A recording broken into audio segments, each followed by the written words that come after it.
Jenna had just started her new job at the 24-hour McDonald's on the outskirts of town.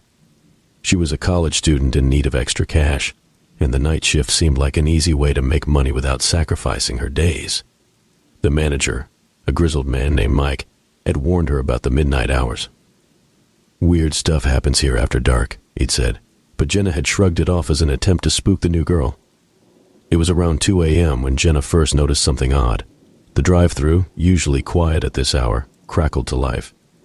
The headset beeped, signaling a customer at the menu board. "Welcome to McDonald's. May I take your order?" Jenna said, her voice steady despite the late hour. There was no response, just static. She repeated herself, thinking the system might be glitching, but still there was nothing but the hiss of the empty line. Frustrated, she turned to the monitors that showed the outside cameras, but the screen was filled with static. "Great, just what I need," Jenna muttered, making a note to tell Mike about the malfunction in the morning. She was about to return to her cleaning duties when the headset beeped again. "Hello?" A child's voice crackled through the static, faint and distant. Jenna's blood ran cold. "Hello? Can you hear me?" she asked, hoping it was just a prank. "I want a Happy Meal," the voice said, clearer now but filled with an unnatural echo. Jenna hesitated. "All right, please drive up to the first window." The static continued, and Jenna saw no car approach on the cameras. She leaned out the window, peering into the dark, empty parking lot. There was no one there. Suddenly, a chilling whisper echoed in her ear from the headset. "Don't you see me?" Jenna jumped, ripping the headset off. Her heart pounded in her chest as she scanned the empty restaurant. She felt a cold draft despite the warm summer night outside. Determined to shake off the fear, she decided to check the parking lot herself. She stepped outside, the cool air biting at her skin. The lot was deserted, silent except for the hum of the neon lights. As she walked towards the drive-thru menu board, she noticed something strange. Tiny handprints smeared across the glass, as if a child had pressed their hands there recently. They glistened unnaturally in the dim light. Jenna's heart raced. She hurried back inside, locking the door behind her.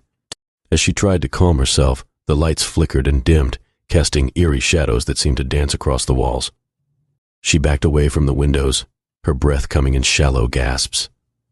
Suddenly, the kitchen lights flickered on, illuminating the empty counters and fryers. The air grew thick with the smell of grease and something else, something rotten. Jenna gagged, covering her nose and mouth with her sleeve. The headset beeped again, and Jenna, against her better judgment, put it back on. Static filled her ears, followed by the child's voice, now louder and more insistent. "Come play with me," it whispered, sending a shiver down her spine. Jenna ripped off the headset and ran to the manager's office, desperate to call for help. She dialed Mike's number with trembling fingers. The phone rang and rang, but there was no answer. She tried, but the line was dead, filled with the same eerie static. As she sat in the office trying to figure out what to do, she heard footsteps in the hallway. Soft, pattering footsteps, like a child running. Jenna froze, her eyes wide with terror, as the footsteps grew louder, closer.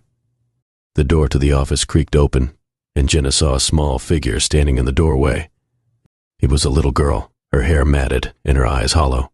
She wore a tattered McDonald's uniform, and her mouth twisted into a sinister smile. "Play with me," the girl said, her voice echoing with an otherworldly resonance. Jenna screamed, backing away until she hit the wall. The girl stepped closer, her eyes locked on Jenna's. The room grew colder, and Jenna felt her strength leaving her, as if the very life was being drained from her body. With a final, desperate effort, Jenna grabbed the emergency flashlight from the desk and shone it at the girl. The beam cut through the darkness, and for a moment, the girl seemed to waver, her form flickering like a candle in the wind. Then, with a piercing shriek, the girl vanished, leaving the room silent and still. Jenna collapsed to the floor, the flashlight rolling from her grasp. She lay there gasping for breath, until the first light of dawn crept through the windows. When Mike arrived in the morning, he found Jenna huddled in the corner of the office, her face pale and her eyes wide with terror. She quit on the spot, refusing to spend another night in the haunted McDonald's. Years later, the restaurant still stood, its golden arches tarnished and its windows dark. The townspeople whispered about the strange happenings there, warning each other to stay away after dark. And in the dead of night, if you listened closely, you could still hear the faint, ghostly whisper of a child's voice calling out from the shadows, "Come play with me."